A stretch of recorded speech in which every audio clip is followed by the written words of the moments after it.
La gentillesse est le langage que le sourd peut entendre et que l'aveugle peut voir.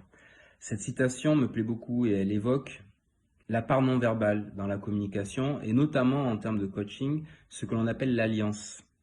Puisque bon, le coaching, c'est des outils, c'est des méthodes, c'est du cadre, mais c'est surtout un lien. Et le lien se crée pas tant par le verbal, mais par une présence, une attention, la capacité aussi à capter toutes ces choses qui sont invisibles et les faire ressentir. Et on est vraiment dans le lien, dans l'alliance. Et c'est une phase qui est très importante dans la relation que l'on entretient dans des séances de coaching, c'est d'avoir ce lien.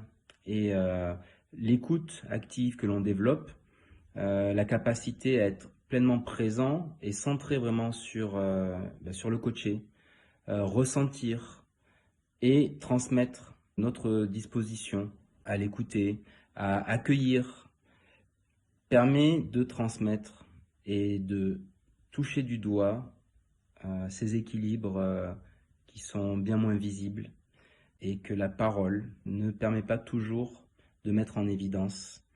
Et cela se joue donc beaucoup plus par des écoutes, par du silence et par une présence à l'autre que l'on peut ressentir. C'est vraiment ce qu'évoque pour moi cette citation, sachant que la gentillesse, la bienveillance n'est pas non plus quelque chose de galvaudé. Être gentil ne sous-tend pas ne pas être capable de veiller à ses intérêts et de savoir s'affirmer.